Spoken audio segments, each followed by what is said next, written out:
Right now, ISIS fighters and their allies have a direct line to the outskirts of Baghdad. They're advancing from the west, and they're also advancing from the north after capturing very critical new ground near Iraq's border. Secretary of State John Kerry spent the day personally warning Iraq's leaders to unite against terrorists. He says the country's future could be decided one way or another in just a matter of days.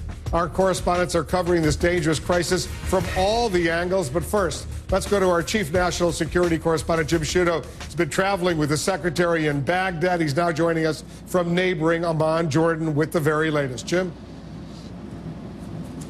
Well, Wolf, today Secretary Kerry said that the threat from ISIS is so great that it could accelerate U.S. military action inside Iraq before the crucial step, the U.S. has said, of political accommodation by the Iraqi government. You know, I've been coming to Iraq for 11 years. I've never seen it so precarious. Secretary Kerry calling ISIS today an existential threat to Iraq's future.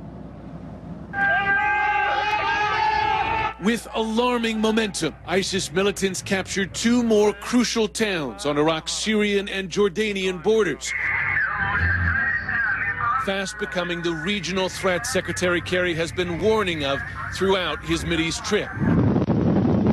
As Kerry landed in Iraq to meet with its embattled Prime Minister Nouri al-Maliki and other leaders, he pledged U.S. diplomatic and military help that would be robust. The support will be intense, sustained, and, if necessary, imminent. The president has moved the assets into place and has been gaining each day the assurances he needs with respect to potential targeting, and he has reserved the right to himself, as he should, to make a decision at any point in time if he deems it necessary strategically.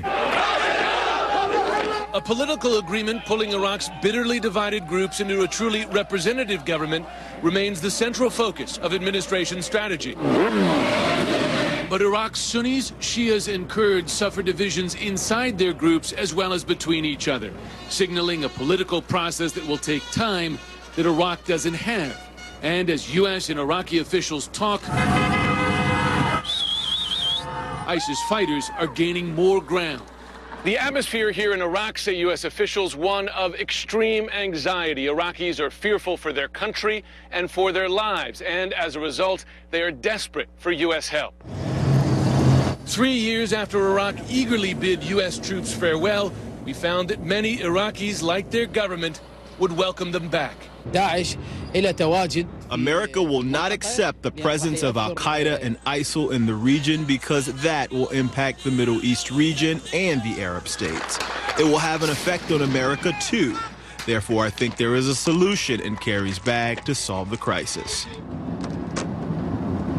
Despite a lot of speculation that Kerry went to Iraq in part to push Prime Minister Maliki out, he said that is not the case. He said the U.S. is not in the business of choosing or advocating for any individual candidates in Iraq, but he said that that should hold not only for the U.S., but also for Iran as it exercises its influence there. And Wolf, just one more story. As I was in Baghdad, I spoke to an American diplomat who said to me how it has become just the norm, the status quo, to have ISIS within 40 miles of the capital and on two sides now, Fallujah and looking in the north as well. Really just an alarming status quo when you think of how quickly the situation has deteriorated just in the last 2 weeks. Yeah, it's an awful, awful situation. Thanks very much, Jim Sciutto, traveling with Secretary Kerry. Up to 300 U.S. military advisors being deployed in Iraq may feel a little bit safer because of a new agreement that has just been hammered out. Let's go to our Pentagon correspondent, Barbara Starr. What are you learning about this agreement, the situation inside Iraq, Barbara?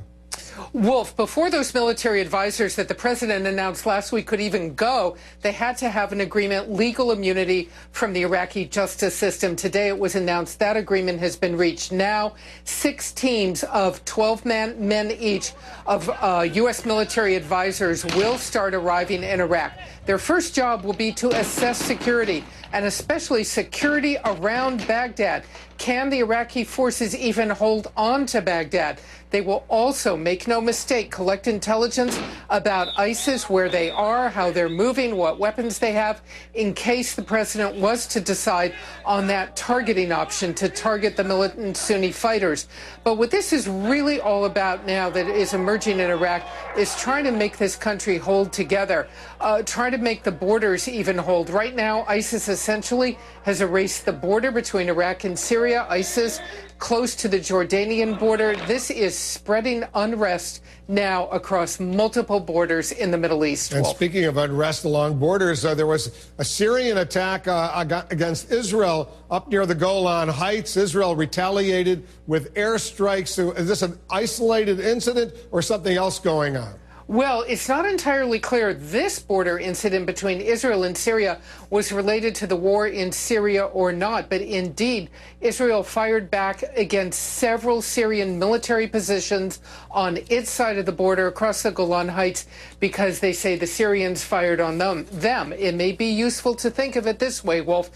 Israel making clear it will tolerate no violation of its borders, especially during this current situation. And on top of everything else, 3 Al Jazeera journalists convicted and sentenced today to 7 years to 10 years in prison for supposedly aiding Muslim Brotherhood, even though they were simply doing their job. The U.S. reacting angrily, although I see no indication the U.S. is about to curtail military or economic aid to Egypt.